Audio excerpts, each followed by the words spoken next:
Доброго вечера. В эфире Prime на телеканале АТР. Это время, когда мы обсуждаем наиболее важные для страны и человечества темы и беседуем с самыми интересными людьми, с теми, кому, как я выражаюсь, есть что сказать. Сегодня в гостях у нас удивительный человек, который я давно хотел увидеть в нашей студии, которого редко кто где-то в каких-то студиях видит, потому что он остается за кадром. Это выдающийся украинский режиссер и художник-аниматор, по-старому мультипликатор Дмитро Лисенбарт. Салям алейкум. Малейкум ассалям.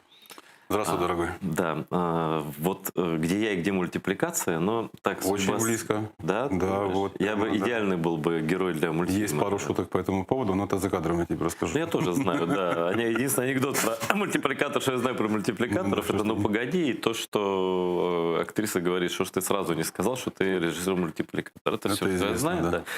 Ну, шутка такая, сомнительного качества. А кроме всего прочего, Дима Лисенбарт большой патриот, один из основателей украинской военной аэроразведки, об этом тоже поговорим.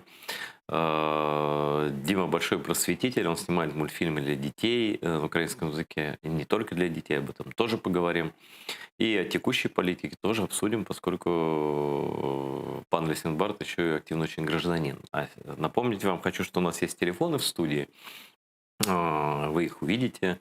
Это телефоны, вайбер. Можно весь эфир звонить, но по делу, задавать вопросы моему гостю, которого я очень уважаю. И мы познакомились один раз в жизни, виделись на студии у Димы в Киеве. Это фантастический человек. Сейчас мы постараемся о нем с его же помощью вам и рассказать. Ну, мы здорово с тобой познакомились. Да. Очень здорово. Да. Ну, начнем с политики, так как мультипликация — это элемент политики. Что такое? Ну, в принципе, да, это основа. Или у нас политика элемент мультипликации? Но это политика элемент анимации, которая используется в отелях.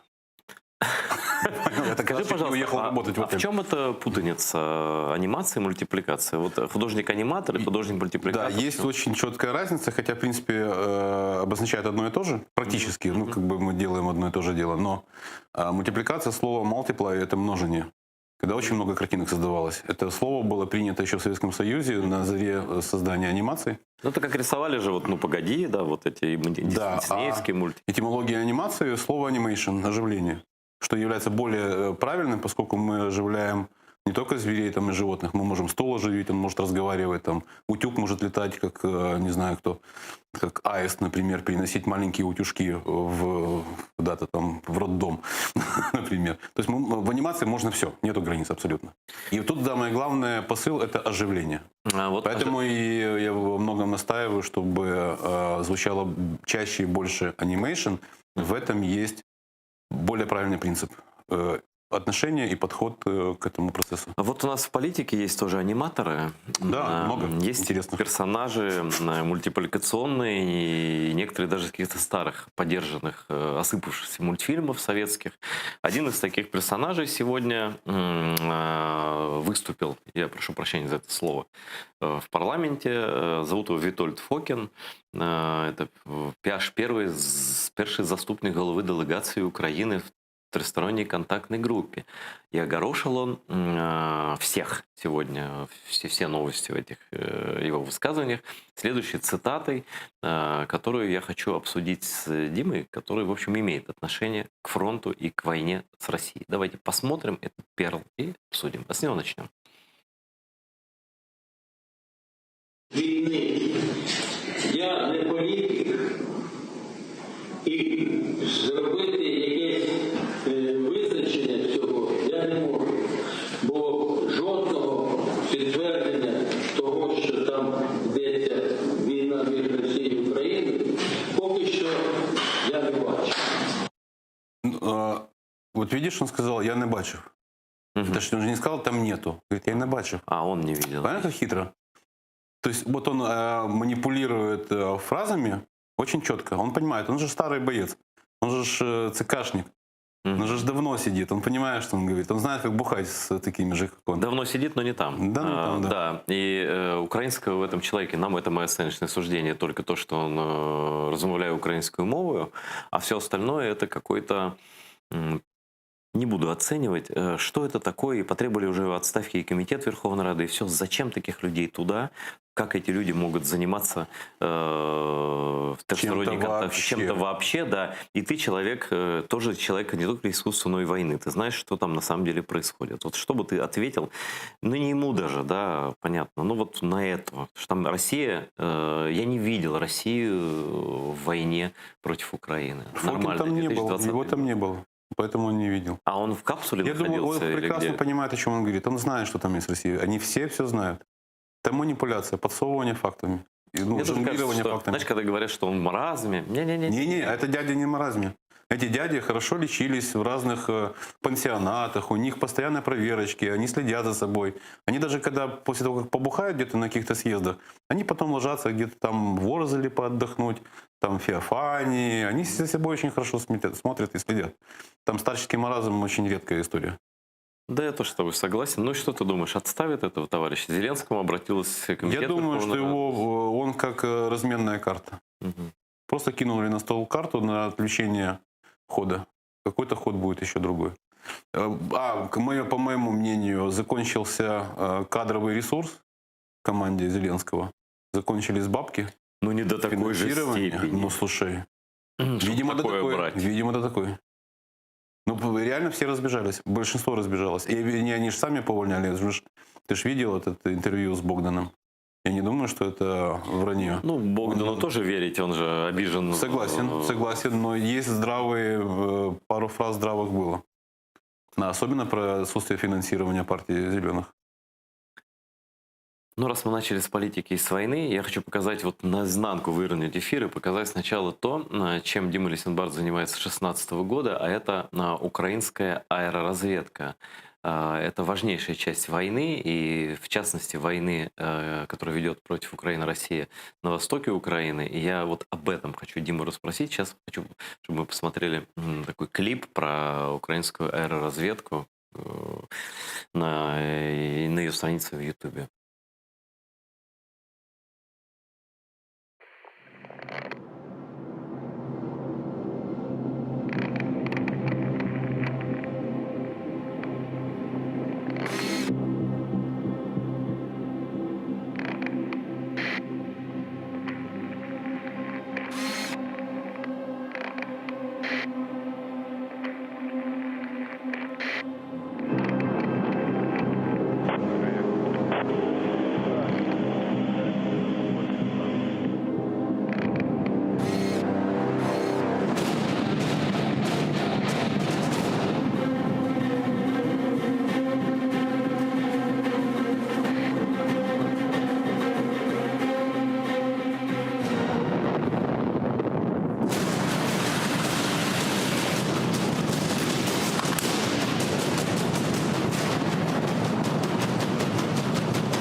мультипликатор Дмитро Лисенбард и где война? Как вы сошлись и что такое аэроразведка и как вы ее создавали, так ты сооснователь вообще? Ну, вкратце, если совсем коротко, ко мне пришли в гости мои будущие друзья и один мой старый друг. Он меня с ними познакомил, с ребятами. Это Натан Хазин. Я его знаю давно, достаточно еще до войны, далеко до войны. Он пришел с Ярославом Гончаровым и уже покойным Володей Кочетковым-Сукачем, нашим практически главным идеологом аэроразведки. Человек, который видел цель, видел путь, по которому нужно развиваться в данной ситуации. И вот мы вчетвером запускали первый квадрокоптер «Фантом» где-то на задворках какой-то газеты, на Нивках, вот, в поле, теряя его в садах яблочных. Вот. И было понимание того, что аэроразведка, главное в ней – это сохранность жизней. Мы предупреждали позиции врага, мы понимали, куда можно ходить, куда нельзя ходить. Мы спасали ребят. Вот это было самое главное – спасение наших бойцов. Там, где дозорный вылазит для корректировки огня, подлазит к танку на расстоянии 100 метров, там прилетает коптер, и боец не гибнет, если что. Коптер застрелили, там, пропало 5-10 тысяч долларов, не страшно, но это же не жизнь человеческая. А с коптером мы могли себе позволить в считанные секунды сделать наводку, и точный выстрел с первого выстрела был с расстояния 2-3 километров. Сколько успешных операций прошло с вашей помощью? Не скажу, точно не знаю, но я достаточно были интересные истории и при аэропорту Донецком на терминалах. Там мы помогали ребятам с коптерами подлететь, посмотреть, где сидит враг, чтобы была более точная наводка РПГ, чтобы, помогали. Это сейчас продолжается? Сейчас все это вылилось в подразделение ЗСУ, аэроразведки. И впоследствии вот сейчас была зарегистрирована громадская организация аэроразведка. Это, скажем, волонтерская организация, да? Такая? Это, да, волонтерская, поскольку никто нам не платит за это. Все это делают за свой личный ресурс с помощью, возможно, 1-2 инвесторов, которые помогают, без которых вряд ли бы мы выжили, вытянули. Вот. Это, зрозуміло, что это свідомі люди. Вот. И самое главное, что в данной ситуации мы развиваем программерскую сторону. Создана программа управления «Дельта», удаленная программа управления боем. То есть мы можем вести отдельно взвод, отдельно отряд, отдельно разведгруппу. Все это контролируется штабом. И днем, и ночью? В любое время. То есть идут наши бойцы, да, разведчики, да, и вы У генерала на мониторе точки, на карте, куда нужно идти, он раздает команду, как в игрушке компьютерные, там, Battlefield, например. Вот. Генерал выставляет точку следования пути, люди получают сигнал, они понимают, куда идти, потому что генерал видит, что там можно идти. Или там не генерал, но кто-то ответственный за команду. Вот. Но это помимо других интересных опций, которые есть в активах. Может, Фокину показать ваше кино? Может быть, он увидит? Да, он все видел. Я думаю, он все видел. Я думаю, не стоит заострять внимание на Фокине. Нет, таких, как конечно. Фокин, много, к сожалению. Надо концентрироваться на своей цели и идти и не замечать этих людей. Это правильно. Ну, их надо мнение, конечно, учитывать, поскольку не обращая внимания на врага или на несвідомої людини, тоже неправильный путь вести. Надо все видеть на своем пути, но при этом держаться четко своей цели. Ты, наверное, все-таки следишь за ситуацией в Крыму в оккупированном штабе? К сожалению, перестал следить, поскольку у меня нету контактов сейчас по Крыму. Павел Казарин, наверное, последний, с кем я общался. Канал АТР, твой контакт. Да, есть с тобой, да. Да. Смотри канал АТР. Хорошо, спасибо. Я хочу, чтобы мы показали хотя бы часть сюжета про то, как сейчас обстоит ситуация с водой, до чего довели оккупанты Крым и чего они добиваются. Тоже хочу с Димой обсудить. Давайте посмотрим. Води Севастополю вистачить максимум до кінця року. Це визнала окупаційна влада. Основне водосховище міста, Чорноріченське, вміщує понад 64 мільйони кубометрів. Зараз залишилося близько 18 мільйонів. На свіжих світлинах видно, що колись могутня водойма перетворюється на кволий ставок. Проблемою перейнявся володар Кремля Владімір Путін. Попередньо погодився виділити майже 4 мільярди рублів. За ці гроші мали б побудувати колосальну систему перекачки води з річки Кокоска. В селі Аромат, де планували забір, люди вийшли на протест, бо водойма і так більше нагадує дрібний гірський струмок. Але це єдиний порятунок для Севастополя, бідкаються окупанти. Сегодня мы забираем при такой 170 тысяч, которые мы в сутки подаем, и берем с водохранилища 110-115 тысяч кубов, у нас остается на 3 месяца. А что потом, если не будет паводков? Вот мы можем говорить... А если не будет паводка? Да, серьезно, что ли? А между прочим, лето-то было не то, что там засуха какая-то. Они реально выпили всю воду там, высосали из Крыма всю воду. Они рапортуют о каком-то огромном переселении людей в Крым. И там реально, ну просто это видно, что там больше стало людей, да? И в том числе Севастополь, они его там, ну как, я не знаю, как какую-то вторую столицу Рейха обставляют, да? И пытаются давить на Украину, чтобы им дали воду. Вот. Но если бы они могли, как раньше, взять, посадить в эшелоны и привезти людей, они бы это сделали. А сейчас пока это нельзя делать. Только приходится агитировать. И увезти. Да, и увезти. Я думаю, что они тоже это сделали без всякого. Как они это и сделали раньше, да. Но есть ощущение, что они специально эту бомбежку информационную ведут для того, чтобы ставить ультиматумы Украине где-то вон и так далее. Конечно. У них главное, как мне кажется, и я слышал такое мнение, я абсолютно с ним согласен, что они расшатывают тему, что Украина – это дурацкое государство, которому нельзя верить. Все, что происходит в Украине, это набор идиотов, которые не умеют им управлять, поэтому они поддерживают правление Зеленского и некомпетентность его аппарата. Для того, чтобы просто снять в себя, в итоге снять санкции, сказать, ну видите, с ними же невозможно работать. Что вы от нас хотите? Какие санкции? Алло, о чем? Ну, а, кстати говоря, Зеленского ты упомянул. Сегодня Владимир Зеленский принял участие в онлайн-конференции с депутатами европейскими. Да? Я хочу послушать то, что он сказал, в частности, про Крым, и тоже обсудим в политической части нашей программы.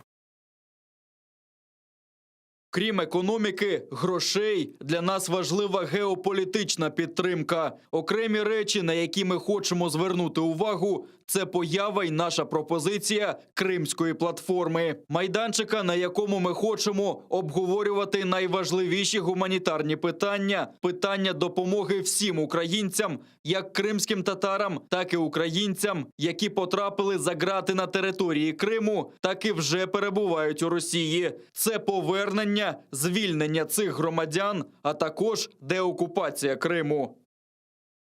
Не первый раз уже Владимир Зеленский говорит это. Что из этого выйдет? Как ты думаешь? Это же заигрывание. Они же хотят бабки с ЕС. В смысле? Ну все, что он говорит, он заигрывает. А на что бабки-то?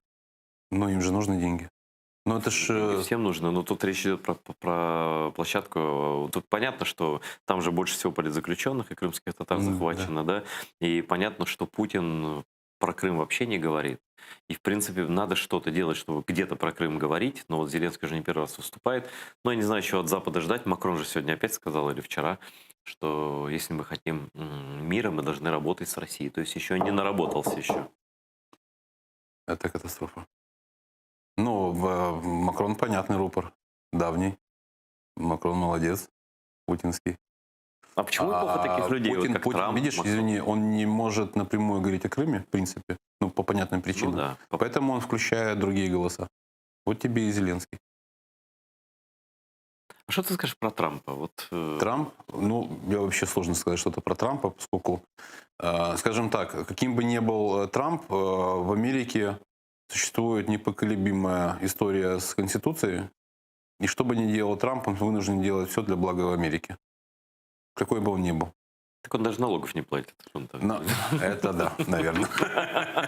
для блага За это Америки. брали мафиози. Да. Да, я думаю, что платят все-таки налоги. Да, там $850 Вот. в год он заплатил. А у них своя игра, понятно, свои интересы. Они следят за своей страной. Они хорошо следят за своей страной. Понятно, что есть там свои проколы, свои минусы, но, Слушай, за их страной и Путин следит. ну, понятно, Да, очень сильно да. преемственно следит за ними.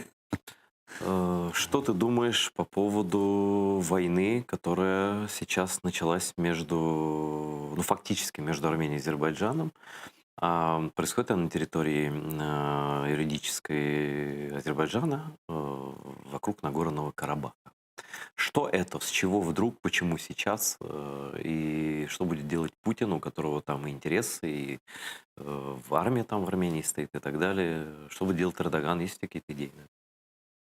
Зачем? Ну, одна первая идея, которая приходит в голову, отвлечение внимания и информационного, и ресурсного какого-то.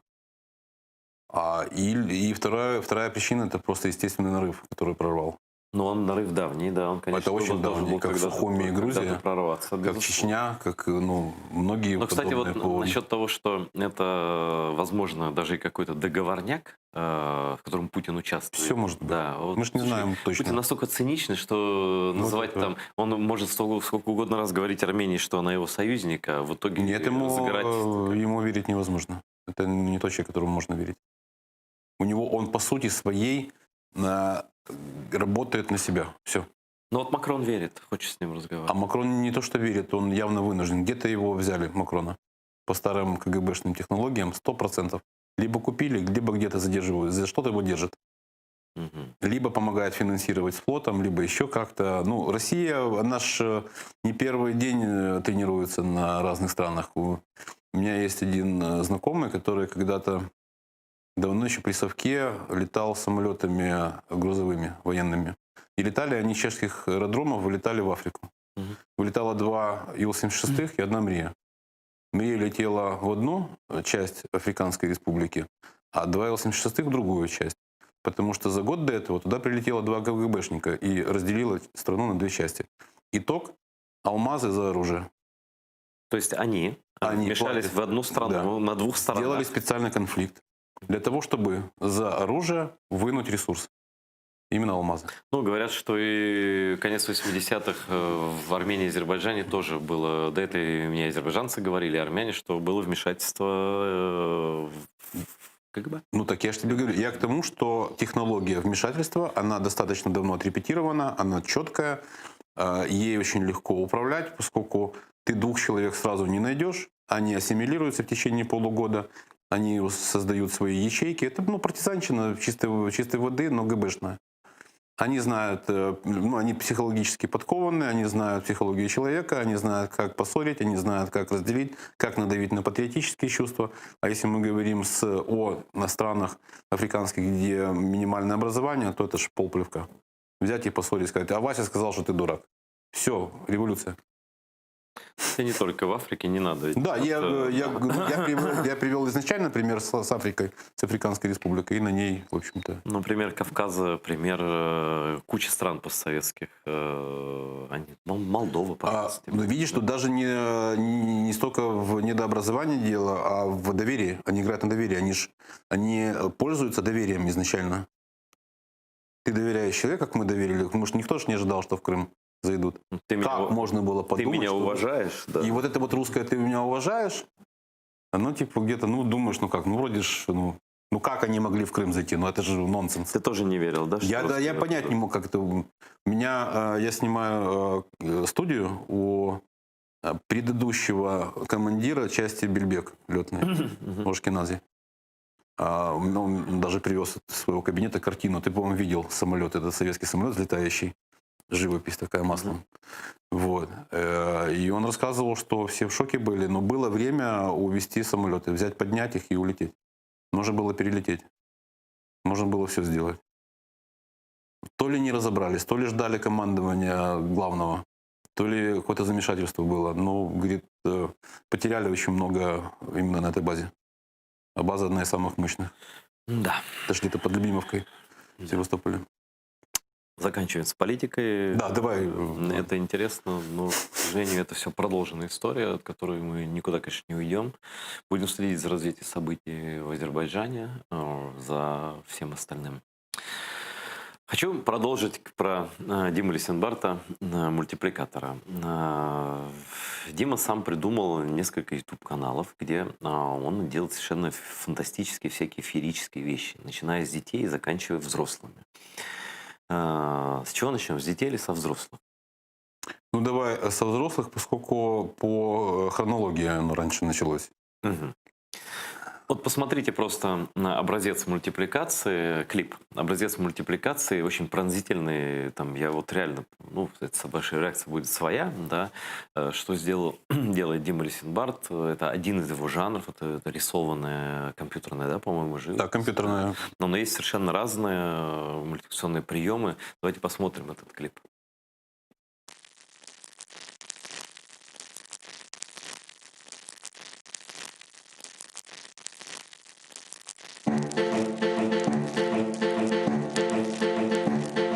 Стеляться тумани в голові, дурмане таке, ніби як малим було.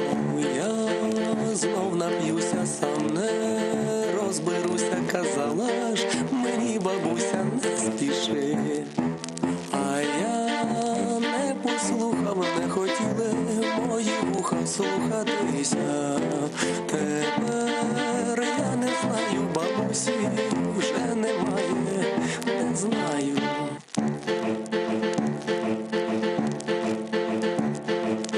У моєму колі забагато молі з'їли, суки татів кожух. Я сам же дядько і не скаже батько, не скаже батько, не знає. А я встану рано, заховаюся в тумани, добре мені. Стеляться тумани в голові моїй, турмани, дивно мені.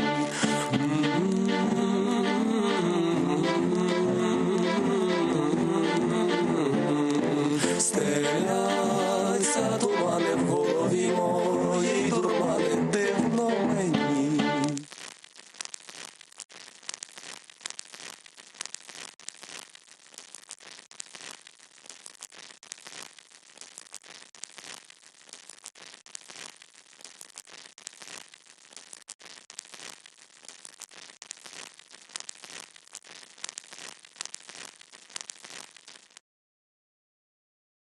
Ну, классно же, правда? Откуда такие идеи, такие образы? История интересная, поскольку я за 2 года до клипа купил 2 компакта Юркеша, Юрко Юрченко, и был поражен, помня того Юрка Юрченко, который на территории А еще выступал и пел попсню откровенную, жуткую, и услышав первые альбомы, где звучит красивый фуз, хорошие барабаны, отличная музыка, отличная аранжировка, прекрасные песни, я 2 года слушал в машине только Юркеша.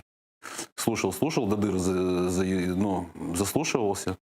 И в какой-то момент очень сильно устал от делания рекламы. И решил сделать что-то. И просто начал что-то рисовать. А мне запало к тому времени, как-то все сошлось. В один момент мне дедушка когда-то подарил книгу по галицкому орнаменту. Но все эти орнаменты, это галицкий орнамент, но это не чистый ВД орнамент. Это его, моя версия этого орнамента под анимацию. Я немножко ее видоизменял, но основа была галицкого орнамента. И выбрал еще, честно говоря, из-за того, что маленький формат, потому что и так 3 месяца рисовал. Если 3 месяца? 3 месяца, да. Но это между работами, понемножку, кадрик за кадриком, каждый день, по чуть-чуть ты рисуешь. И в итоге вот такой клип получается. И я очень сильно благодарен Юрку за такую музыку. Она сделала там определенный щелчок у меня в голове. Знаешь, такую имею надежду, что может когда-нибудь тебя крымстарская музыка вдохновит. Надо поговорить об этом кое-где на Пушкинской.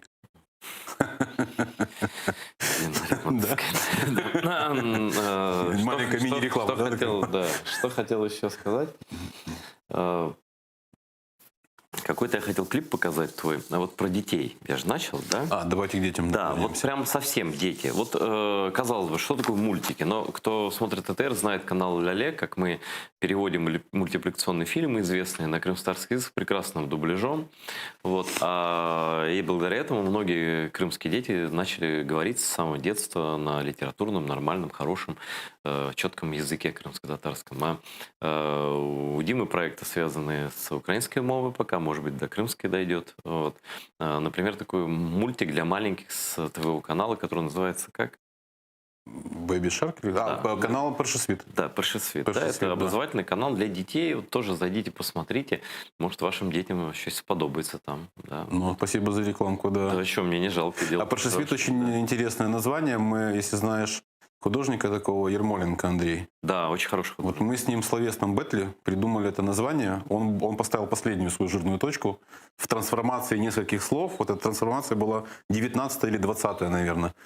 И, ну, знаешь, как в шахматы играешь, ход за ходом, ты хочешь переиграть игрока в словесном жанре, и он меня переиграл вот этим Першесвітом, и в итоге решили взять Першесвіт. Так что ему большое спасибо за помощь, за вклад такой. Спасибо. Я мечтаю с ним познакомиться, кстати, с Андреем.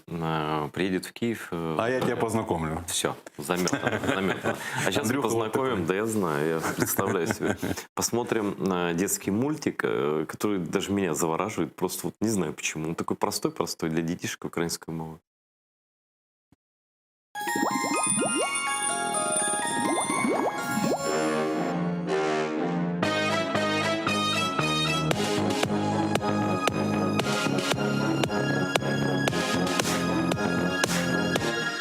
Я акула, ту-ду-ду-ду-ду, я акула, ту-ду-ду-ду-ду, я акула, ту-ду-ду-ду-ду, я малюк. Я мамуся, ту-ду-ду-ду-ду, я мамуся, ту-ду-ду-ду-ду, я мамуся, ту-ду-ду-ду-ду, малюка. Я татусь, ту-ду-ду-ду-ду, я татусь, ту-ду-ду-ду-ду, я татусь, ту-ду-ду-ду-ду, малюка. Я бабуся, ту-ду-ду-ду-ду, я бабуся, ту-ду-ду-ду-ду, я бабуся, ту-ду-ду-ду-ду, малюка. Я дідусь, ту-ду-ду-ду-ду, я дідусь, ту-ду-ду-ду-ду, я дідусь, ту-ду-ду-ду-ду, малюка. Ми сімейка, ту-ду-ду-ду-ду, ми сімейка, ту-ду-ду-ду-ду, ми сімейка, ту-ду-ду-ду-ду, ми сім'я. Ми живемо, ту-ду-ду-ду-ду, ми живемо, ту-ду-ду-ду-ду, ми живемо, ту-ду-ду-ду-ду, всі разом. Океан, ту-ду-ду-ду-ду, океан, ту-ду-ду-ду-ду, океан, ту-ду-ду-ду-ду, це наш дім. Хеппі-енд, ту-ду-ду-ду-ду, хеппі-енд, ту-ду-ду-ду-ду, хеппі-енд, ту-ду-ду-ду, це не кінець. Першосвіт! Вот вроде такая простая песенка, оказывается, целое явление вообще в мультипликации. Вот расскажи, что это такое? Вот, конечно, Очень случайно выстрелила работа компании Pinkfong в YouTube. Baby Shark. У них есть оригинал английский. Хотя эта песня считается одна из многих песни у костра, так американцы говорят, англоязычная публика, песня у костра. Такие как... у нас у костра танец- другие песни. Не, да, у нас барды в свитере. У нас это, чтобы лучше было понимать, песня «Танец весельненьких утят». Вот такие песен за границей их очень много, которые помогают деткам развиваться, танцевать, делать гимнастику. Вот в случае с Baby Shark'ом научит детей моторике. И моторика, деле. и ритмы, кстати. Они танцуют, да, они да. показывают, как акула открывает ротик, они ручками координацию И плюс проводят. еще мова. Мова, звичайно. Да. Да. Я решил сразу сделать этот клип, поскольку стартовал канал, и мне нужно было, чтобы канал вышел на какой-то успешный виток. А для этого нужно повторять какие-то успешные кейсы, тем более, что это бесплатная лицензия. Я имел право взять эту музыку, переделать, хотя Pinkfong нам закинул пару страйков, но мы удачно отбились. То же самое же можно сделать по крымско-татарски, да? То же самое, все можно сделать. С Тут латинским открытая алфавитом, лицензия, с крымско-татарским алфавитом, перевести Да. Ну, песню, спеть. я вам могу дать исходники, дать разведенку, и вы можете сверху спеть на татарском, использовать анимацию. Разведенка это... Ой, да, это в смысле... Это у них музыку- такой жаргон у музыку без, мультипликаторов, да. Музыка без... Да, мы У тебя есть разведенка, да? Дай конечно. разведенку. Пойдем на разведенку. Да, это музыка без голоса. Скажи мне, мы же не представляем себе, что такое мультипликация вообще. Это какой-то вот Полностью. действительно, это Вообще. скрытый абсолютно жанр. Да. Там киношники в софитах, там актрисы на дорожках, там красота, журналы. Как-то не грустно от того, что славы нет такой, как вот. Как нет славы? Ты что? В год в мире Мгм. оборот, денежный оборот по анимации приравнивается к доходу нафтового бизнеса. Извини, путаюсь. Ну, перескакиваю. нефтяного, да. Нефтяного бизнеса. Да ладно. Колоссальный оборот. 300 миллиардов долларов в год. Это одна из самых мощных индустрий в мире в принципе. Это одна из самых денежных. Кино даже не успевает. Это и детская, и взрослая Любая, анимация? да, любая анимация. Но в основном приносит детская, потому что именно в детской есть мерчендайзинг. Именно в детской есть игрушки. Мгм. Именно в детской свинке Пеппи Ну да. есть целый набор, целый мир. Именно в детской королевстве Бена и Холли целый мир. Именно в детском Микки Маусе целый мир. Это один из методов продажи. Есть еще один уникальный пример с трансформерами, когда сначала были игрушки, а потом уже мультик сняли. Но в Сначала основном, был мерчендайзинг. наоборот, все-таки В основном, да. мультипликаторы В рисуют. основном, да, да. И это одна из многих, это единственная, чуть ли не единственная цель у многих аниматоров заработать на этом. То, что я делаю, тут канал Паршесвит, мультики, это реклама будущих продаж. Ага. Понимаешь? То есть, Я хочу сделать наклейки. Вот я сделаю сейчас наклейки, придумал наклейки с животными на авто Baby on Board. мгм. Для того, чтобы мне их продать, мне нужно ввалить бюджет в рекламные кампании, снять про них ролики и так дальше. Зачем мне это делать, когда я могу сделать YouTube-канал, в котором эти же персонажи будут танцевать и петь песенки? Мгм. И выходить через органические Дети методы. будут их узнавать, Конечно, спрашивать, их хотеть мама, их забрать. да. А знаешь, почему ты забираешь игрушку к себе домой? Ты хочешь повторить свой эмоциональный опыт. Ты посмотрел мультик про Микки Мауса, ты увидел в магазине его, ты вспомнил, как тебе было хорошо, когда ты смотрел мультик. И ты хочешь его забрать, чтобы повторить этот опыт. Именно поэтому игрушки и продаются. Слушай, ну вообще получается, что анимация — это один из вариантов зомбирования. Как Конечно. в хорошем, так и в плохом Здрасте. смысле. Анимация, я всегда привожу пример к тому, что это один из самых мощных инструментов передачи информации. Представь себе, что анимация — это архиватор, Мгм. zip-архив или RAR-архив, неважно. У тебя есть 9 гигабайт информации. Ты берешь анимацию как архиватор, сжимаешь 9 гигабайт до 1 мегабайта и бросаешь человеку в голову. Но с высочайшей скоростью пролетает, попадает в голову и разворачивается все в 9 мегабайт одновременно. Вот так работает А анимация. анимация — это продолжение наскальных рисунков? Ну, так, вот теперь давай теперь поконкретнее. Значит, я недавно совсем придумал одну ассоциацию интересную, но до нее, чтобы добраться, я тебе объясню. Анимация — это не искусство чистой воды. Анимация — это синтетическое искусство. Анимация в себе вбирает все виды искусства как таковые. Представь себе, что хореография — это банан, живопись — это арбуз, Мгм. скульптура — это груша, актерское мастерство — это виноград. Ну, представь себе все виды, да, вот в виде фруктов. Мгм. А анимация — это блендер. Ты туда Ага. кидаешь и все смешиваешь вместе. Но ты этим блендером должен уметь управлять, чтобы все правильно было смешано, чтобы правильный ингредиент был закинут. Анимация собирает. Это единственный вид такого искусства, который способен работать со всеми видами Смотри, искусства. Кино это практически возможно, но не так сильно. Ну, кино сейчас тоже анимация использует. Конечно, между прочим, куда очень она сильно. денется? Вообще без Конечно. анимации на самом деле ни один фильм не Это же выходит. экономия Да. какая по бабкам. Да, и, кстати, фильм «Хайтарма», там тоже есть анимация, авиационная анимация фильма «Хайтарма», который все наши зрители видели, и вы абсолютно в этом уверены. То, что Леша Москаленко Да. делал? Алексей Москаленко. Там один из просто, авторов, да. ну, там абсолютно естественная Супер. анимация, очень Чего я не качественная. видел этого? Позор. Я ТР не смотрел. Шайтан. Я Позор, тебе конечно. 2 крестика поставлю сейчас. Вот тут. Слушай, на руке поставь мне 2 крестика. Я был как-то в австрийском баре, пил пиво, и рядом сидел программист австрийский. И ему барменша, когда он выпивал бокал пива, рисовала звездочку ручкой. Я говорю, а что вы делаете? Говорит, а он с собой сегодня деньги не взял, и я ему за пиво ставлю, сколько он пива выпил на шару. Я говорю, а если я сейчас заплачу вам за него, вы что сделаете? Она говорит, заплатите? Я говорю, да, и кладу 10 евро. Она такая, ну я сотру, и начинаю стирать, он аж проснулся, зачем ты это делаешь, зачем ты мне звездочку стерла? С фюзеля. Ну хорошо, что это был не русский программист, потому что пришлось бы рисовать до локтя, а то и до плеча, и не факт, что он пришел бы на следующий день, как у них это принято. Вот какой вопрос. Анимация как бы это позитив. Все воспринимают позитив, позитив, позитив. А известно ли тебе, как профессионалу, случаи использования анимации в целях пропаганды, в целях разжигания войны, в целях каких-то таких вещей? Вот как русские вообще, я не смотрю. Ну, может быть, ты видел зомбирование какое-то с помощью вот, мультфильмов? Смотри, анимация как средство передачи информации в чистом своем виде, самое мощное, естественно, его можно использовать и в виде зомбирования, и в виде разжигания войны, и как хочешь. Но, как правило, это впрямую использовать как средство разжигания нет смысла. Ты же с анимацией работаешь на уровне закладывания каких-то стереотипов. Слушай, были же какие-то русские мультики, где они преподносят там себя великими, и даже вот в России они шли по кинотеатрам, типа какие-то богатыри, которые всех побеждают, и они ассоциируются с Путиным, с Великой Россией, вот со всей этой историей. Вот, это заполитизированные мультфильмы, это ж деньги государственные, Ну, это и понятно. ты обязан закладывать туда директиву. Что потом мальчик в танке сел в танк, Это не в так, как у картонный нас. и поехал. У нас тоже, знаешь, не совсем корректно проводились конкурсы по патриотическому кино, где еще не совсем поняли, что есть патриотизм, по большому счету. Возможно, в этом была ошибка.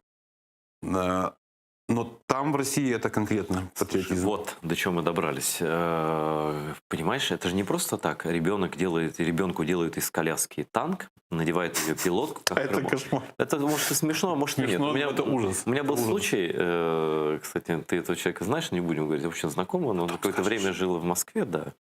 И ребенок у него ходил в детский сад. И однажды они возвращаются из детского сада, абсолютно мирные люди, иностранцы. И ребенок показывает на плакат, где ветеран войны, и изображен, говорит, я хочу вырасти, стать ветераном и умереть за родину. Говорит ребенок, 5-летний или 6 там ему лет. Это вот это вдалбливают. Да. Я тебе скажу... Что смерть это не больно, кровь это не страшно, поскольку она чужая. Тупой Война героизм. это Да. праздник. Да. Да. И в мультиках тоже они это всаживают. Я просто их не видел, эти мультики. Я не знаю, ты тоже не видел. Я не смотрю, я сразу для себя отсек регионы мира, производство мультфильмов, их я просто не смотрю, потому что их уровень мне не интересен, качество и так дальше. Хотя, да, могу глазом глянуть, что делают, как они растут. В России, в принципе, идет рост анимации как такой, с технической точки зрения. Вот. Но я точно помню, даже в детстве мое ощущение... Знаешь, совок сам себе могилу выкопал, называется. Чем фильм «Ну, погоди», что ли? Не, они меня воспитали патриотом. Они во чего? мне патриотом, правда. А у меня, ну, знаешь, обостренное ощущение справедливости. Я очень сильно был зол на то, что меня совок обманывал всю жизнь. Но они же мне привили вот это чувство справедливости. Через мультфильм? Через фильмы. С Высоцким, помнишь, был этот «Рыцарь Айвенго» фильм с Робин Гудом, вот эти все штуки. Да-да-да, и там эти баллады, вот эти, да. В 5-7 лет я просто фанател от этих мультфильмов, фильма вернее. Спектакли проходили там какие-нибудь на военные темы. Слушай, знаешь, всё кодировалось. тебя это привело к украинскому патриотизму и к справедливости. Кого-то это привело на Донбасс стрелять за Великую Потому Россию. что не всем прививали критическое мышление. Понимаешь, не все Это любят главное, потому что человеку без критического мышления можно продать любую Ну, что гавань. угодно, Да? да. Любую гавань. Абсолютно. Давай поговорим об украинской анимации. Мы этого совсем не знаем, практически мало видим, а если и видим, не понимаем, где это сделано.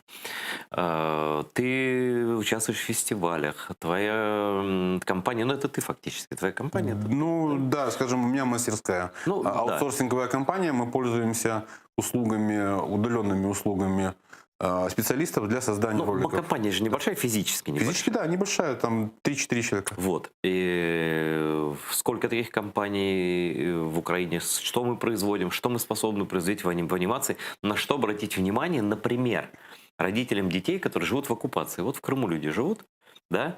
И им надо детей как бы, ну, нормальное показывать, да? Потому что там же это зомбирование идет. Понятно, что в семьях крымстатары говорят, что это фигня, но это же идет. А знаешь, в свое время мне эстонцы рассказывали, что они во многом выжили как народ, потому что они смотрели финское телевидение. Финские Правильно. мультики, финские новости, финские завтраки, Всё там через верно. пролив это шло. Отсечь И, русский да. язык полностью из обихода. Это мы сейчас с тобой на русском парадоксально общаемся, но для того, чтобы вернуть свое, нужно... Максимально отсечь. Да, ну, У детей, по крайней мере. да. Но если мы будем говорить на японском, мы будем и думать по-японски. Ну, грубо. Сейчас даже дело не в агрессии какой-то или в обидах. Чистая механика, математика. Вот ты больше говоришь на русском, ты больше думаешь на русском. Ты больше слушаешь. Ты больше слушаешь на русском. Да. А что нам на русском языке? А ребятам в Крыму могу рекомендовать больше смотреть YouTube. У них, наверное, Netflix нету. Ну, там тоже, кстати, мало. Ты говори все, люди наши крымские татары найдут все. Ну, сейчас говори, что ты сейчас считаешь важным. Фильмуа подписали контракт Постмодерн и так треба продакшн, по-моему, с Netflix. Право на озвучку на украинский язык. Сейчас практически огромная масса контента будет переводиться на украинский язык. И это супер новость, потому что ты пользуешься площадкой, на которой модерируется контент. И мне не страшно ребенку, и ребенка ставить на 2 часа перед Netflix и уйти. Потому что в YouTube мне страшно это сделать, а в Netflix не страшно. Там конкретно А в YouTube модерация может быть контента. реклама не такая какая-то, что-то еще Однозначно, там, да. в YouTube уже отсутствует таргетинговая реклама. Уже ребенку могут показывать рекламу шин и, не дай бог, алкоголя. Вот так. Вот в чем все дело. Помимо трэш-контента, который еще остался там, YouTube очень сильно сейчас борется за качество контента, особенно edutainment, развлекательного, обучательного. Но все равно еще не все почищено. Вот и Netflix мне в этом плане... Смотри. Я ему больше доверяю. Ну, хороший совет от профессионала. Но, кроме того прочего, да, мы делаем сколько можем озвучек мультфильмов. У нас есть студия. Их было там намного больше, возможностей было больше, когда мы переводили вот такие доступные мультфильмы на крымский язык, и люди, ну, дети, ну, потому что там, за 5 лет дети стали говорить лучше взрослых во многих семьях. Потому что одно дело бытовой язык, да, и другое дело, когда все термины, ну, все, ну, как Так бы... а дети быстрее настоящий схватывают, язык. они быстрее учатся на Да, таком. но вот должно ли быть, государство должно делать, кто-то, это же дорого. 100%. всё, да? Вот расскажи мне, как бы ты, как мультипликатор, занимался, аниматор, занимался продвижением крымского языка среди детей. Значит, изначально подобную историю можно поднять исключительно на государственных дотациях. Потому что дорого. На программе, да. Если отсутствует в стране анимация, значит, нужно запускать программу так, как это было сделано в Южной Корее, запустить финансирование, поднять индустрию, найти специалистов, привести в страну, обучить своих, вырастить кластер, и он дальше будет себе развиваться спокойно. И уже будет на своих деньгах, на своем реинвестировании, будет дальше работать. Не, но это ты говоришь про съемку, глобально. про производство, Глобально. да? Не, Производство. ну, вообще, А я говорю глобально в данном вообще. случае хотя бы про озвучку, про перевод, про титры. Но это тоже должно быть бюджетировано. Ну, если ты богатый человек, ты инвестор, ты веришь в это, ты вкладываешь эти деньги. Но, Ну, как подожди, правило, нет таких людей. Минобраз, Министерство освиты Украины, например, это по их ведомству проходит вообще? Ну, по идее, да. По идее, наше государство должно учитывать интересы всех, Тем более коренного народа Украины. Да. да, всех направлений основных языковых, тем более крымско-татар. И сделать отдельную программу финансирования и развития. Но я бы сделал каким образом? Поскольку очень неправильная история рассеивать фокус внимания на разные группы языковые, лучше все равно мы решаем это все одним методом. Нужно сфокусировать, аккумулировать финансы в техническом развитии анимационном, из которого потом уже будет появляться продукт, контент на разных языках. Ну, в Чисто принципе, математика. дети же одно и то же смотрят. Просто подать на их языке и будет Да. переозвучить. И... Ну вот локализация. Вот пример моих мультиков тоже на прошествии. Их можно переозвучить на любой язык. Главное, чтобы хватило поэтики и способности поэта адаптировать текст Есть у нас и поэты, есть. и вложить в музыкальную Мы рифму. дублировали огромные голливудские и разные фильмы. Я ж подкалываю тебя. Да. Ты ж понятно. Просто ты не смотрел никогда, поэтому Ну да. ладно, уже крестик за это тебе стоит. Третий, поставь третий, Ну, пожалуйста. просто так, да? Чтобы Ну, было. поставь третий. И Хорошо. кружочек. Хорошо. Ты умеешь кружочек Вот, рисовать хорошо. да нет, давай все-таки похвастайся про украинскую мультипликационную индустрию, анимационную Растет, старик, индустрию. растет. На что обратить внимание людям? Вот какие мультики смотреть там? Значит, прям не скажу, какие мультики смотреть, но знаю точно, что на финансирование подавалось лично для меня рекордное количество проектов. Я удивился, что столько проектов было подано на этом году? финансирование в этом году. А получили? Я не знаю точно, как получили, нет, я упустил этот момент. Но и раньше это было 2-3, сейчас это 14, 15, 20 проектов. Это сериалы? Короткометр. Нет, короткометражные. Но сериал сразу тоже делать нельзя. Надо учиться на котиках, а потом переходить к большим формам. Мгм. Школа отсутствует. Понимаешь, у нас и во время совка было только Укранимофильм. Не было студий других. Только государственная Ну что студия. мы совок вспоминаем, тогда рисовали на бумажке, а сейчас вот можно и быстрее это делать, да? Да, ну это технология, это же дело Хорошо, не бумажки. покупается вот твоя продукция, она же, вот как ты говоришь, глобально, да, по большому счету. Покупается ли она на Западе, как она распространяется в мире, на английском языке, на каком? А, кстати, Вот на английском же ты делаешь для детей. Вот, да. может быть, многие крымские татары все хотят, чтобы их дети говорили по-английски. Пожалуйста, и есть украинцы английский хотят. алфавит. Я сделал английский алфавит и украинский алфавит. Можем сделать татарский алфавит, еще параллельно учить английский. Можем сделать испанский, еще испанский учить. Это же универсальная история. По поводу распространения, вот у меня подписан контракт с китайской компанией Лиджой, одна из крупнейших китайских компаний, на мои ролики. Так это они опять себе все уберут, нет? Ну, пусть Нам чуть-чуть что-то переберут. Останется, там контракт есть. Конечно. Но мне главное, чтобы сделанное здесь, в Украине, шло в мир. Нет, конечно. Я горжусь этим вообще. Ты себе не Да, но и у представляешь. нас останется, но это индустрия. И у нас, если понятно, да. поднимет индустрию. Я Просто специально везде. оставляю и здесь, я фундамент строю здесь, но распространение идет еще и туда.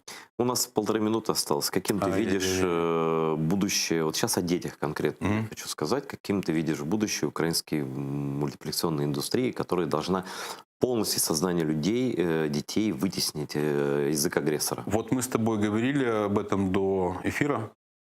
Отстройка анимационного центра. Обязательная программа, при которой будет существовать центр и будут существовать его спутниковые филиалы в разных регионах Украины, которая будет работать автономно. У нас есть такая программа уже обсчитанная. Она долгая, дорогая, но она потом дает очень огромные плоды. Мы спасаем детей из детских колоний, мы даем надежду детям, которые находятся в домах, беспризорники, без семей, семьями алкоголиков. Мы даем надежду очень многим поколениям. Мы растим детей и растим интеллигенцию, что очень важно. Особенно нам важно спасать детей с оккупированных территорий. Однозначно. Давать им надежду и веру тоже. Которым этот русский мир наносит больше вреда. Я не знаю, это как такая ментальная тюрьма, куда они хотят заключить детей и вырастить их с поломанной психикой. Вот именно это. Хочу умереть, стать ветераном, там, Великая Россия и прочая чушь. Но это можно сделать только качеством. Можно сделать качественнее и все. Качественнее и больше. Больше и качественнее. И человек сам выбирает потом. Даже последний русский какой-то ОМОНовец, он сразу же поменяет цвета. 100%. Когда поймет, что там невыгодно. Так они Надо строить выгодную историю. Да. Понятно, что его накажем потом. Ой, не знаю, насчет русского МОН, что у меня задача. Ну, я, может быть, у меня, как знаешь, аниматоры всегда идут в крайность. Нужно крайние компоновки Я понял. для себя создать. Ну, чтобы в крайности оценить мы уже ситуацию, пришли, да. потому что у нас край программы. Мы даже чуть перетянули по времени, но очень рад, что ты пришел. Спасибо большое. Спасибо, дорогой. Мечтал тебя увидеть в эфире. Наверное, многим покажется странно, что мы говорим сейчас про анимацию. Но, друзья мои, мы живем дальше, и мы обязательно победим, и Крым вернется в Украину, Донбасс вернется. Этот рейх к чертовой матери рухнет, а дети наши останутся, и они должны нам сказать спасибо за то, что мы и воевали, и так воевали, и так воевали. И это война. Спасибо Дмитру Лисенбарту за его аэроразведку, за его мультики, за его идеи, за его прекрасную светлую голову и патриотизм. Спасибо, дружище. Берегите себя. Всего доброго. Смотрите АТР.